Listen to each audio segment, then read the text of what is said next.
Bien-aimés, bonjour.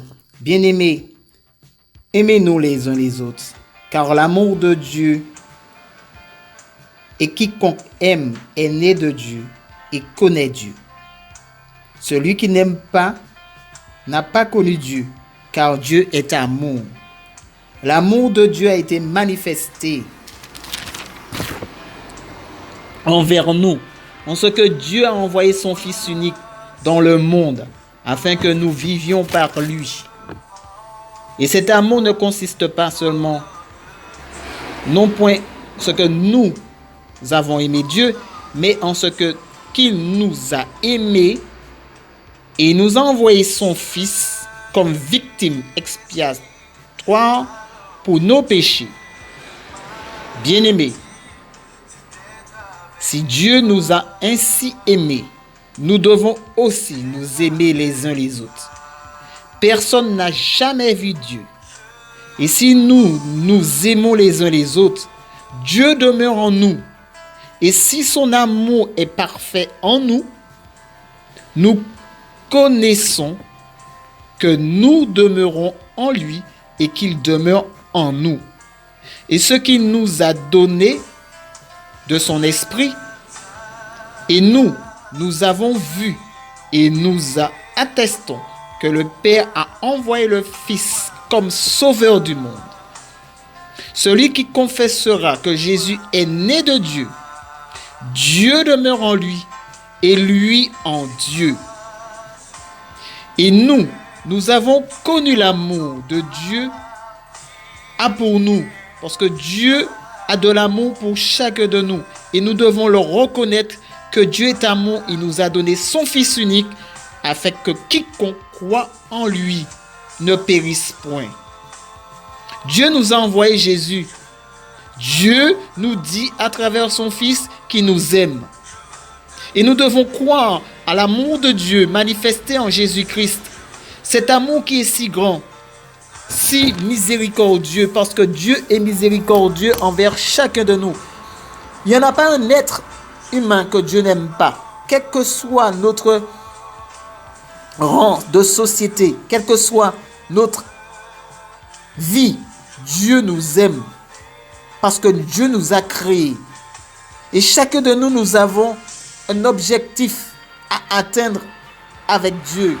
Parce que Dieu nous a créés à son image et à sa ressemblance. Mais ce qu'il nous attend de nous, que nous puissions le regarder, le reconnaître comme notre Seigneur Sauveur de notre âme. De croire en son Fils qui est venu dans ce monde.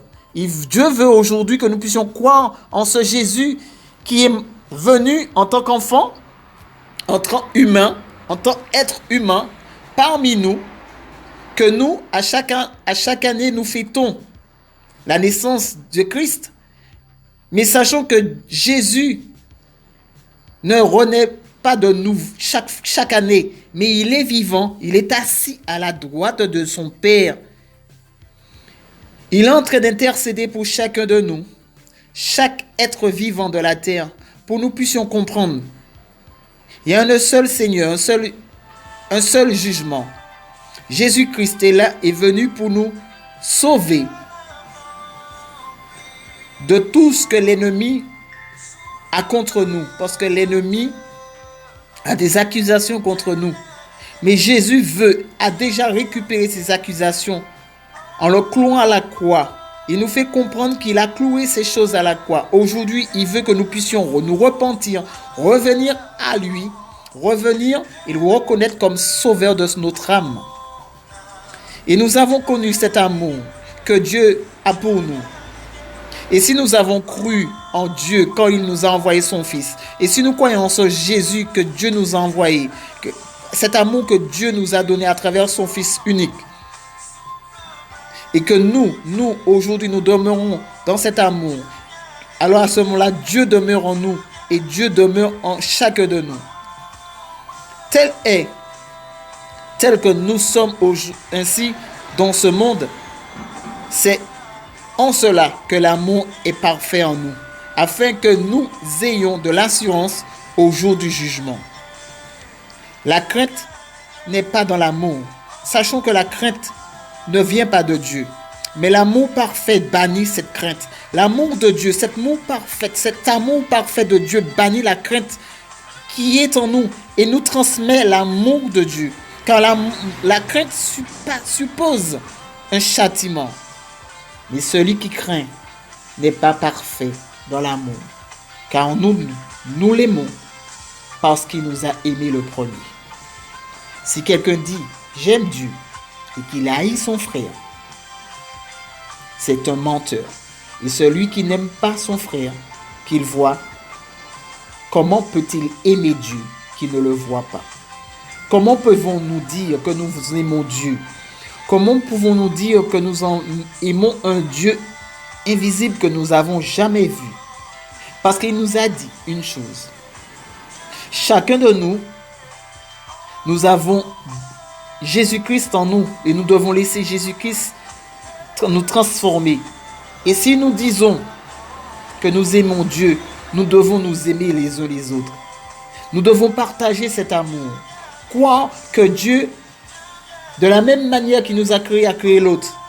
Et si nous avons l'essence de Dieu en nous, nous devons croire que l'autre en face de nous a l'essence de Dieu en lui. Et nous ne devons pas le haïr, nous ne devons pas le détester, nous ne devons pas le mépriser, mais nous devons l'aimer comme Dieu nous aime. Et si nous disons Dieu, pardonne-nous, nous devons pardonner à celui qui nous a offensés. Nous devons apprendre à pardonner comme Dieu nous pardonne. Parce que si nous ne pardonnons pas à celui qui nous a trahis, à celui qui nous a blessés, comment Dieu pourra nous pardonner? Comment Dieu pourra nous donner la paix si nous ne donnons pas la paix à celui qui nous a blessés? Nous devons laisser Dieu nous transformer. Et c'est avec l'amour de Dieu. Nous ne pouvons pas agir de nous-mêmes. Nous sommes faits de chair et de sang. Mais Dieu veut que nous puissions laisser l'Esprit de Dieu nous amener dans cette dimension d'amour. Cet amour que si nous croyons en Jésus-Christ, si nous croyons que Jésus est le Christ, il est né de Dieu, celui qui l'a engendré et celui qui est né de lui. Si nous disons que nous aimons les enfants de Dieu, si nous disons que nous aimons Dieu et nous ne pratiquons pas les commandements de Dieu, quand nous savons une chose, l'amour de Dieu ne consiste pas à garder ses commandements, mais que nous puissions mettre ces commandements en pratique. Parce que tout ce qui est né de Dieu triomphe du monde. Et la victoire qui triomphe du monde, c'est notre foi. Nous devons avoir la foi en ce Dieu tout-puissant, en ce Dieu de gloire. Nous devons avoir la foi en Jésus-Christ qui est venu dans ce monde nous racheter. Qui est celui qui a triomphé du monde, sinon celui qui croit que Jésus est le Fils de Dieu. Si nous croyons que Jésus est le Fils de Dieu, si nous croyons que Jésus est le Fils de Dieu, nous triomphons de ce monde, de ces actions de l'ennemi. Et Jésus-Christ, qui est venu avec de l'eau et du sang, non de l'eau seulement, mais avec l'eau et le sang, c'est l'Esprit qui rend témoignage parce que l'Esprit est la vérité. Alléluia. L'Esprit, l'eau et le sang, c'est les trois sont d'un accord. Ils sont accordés. Et si nous recevons ce témoignage, le témoignage de Dieu est plus grand, car le témoignage de Dieu consiste à ce qu'il a rendu témoignage à son Fils.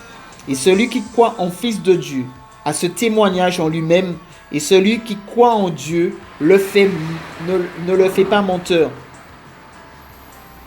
parce qu'il croit au témoignage de Dieu a rendu à son Fils. Et voici ce témoignage, c'est que Dieu nous a donné la vie éternelle et que notre vie est dans le Fils Jésus-Christ de Nazareth. Et celui qui a le Fils a la vie, et celui qui n'a pas le Fils de Dieu n'a pas la vie en lui. Je vous ai dit ces choses afin que vous le sachiez et que vous l'avez la vie éternelle, vous qui croyez au nom de Dieu, au nom du Fils de Dieu, le Tout-Puissant. Nous avons auprès de lui cette assurance que si nous demandons quelque chose selon sa volonté, il nous écoute. Et si nous savons qu'il nous écoute, quel que soit ce que nous demanderons, nous savons que nous possédons la chose que nous lui avons demandé. Et si quelqu'un voit son frère commettre un péché et qui ne mène point à la mort, qu'il prie et Dieu donnera la vie à ce frère dans le nom de Jésus pour la gloire de son Saint-Nom. Amen. Soyons bénis, soyons fortifiés dans le nom de Jésus pour la gloire de son Saint-Nom. Amen.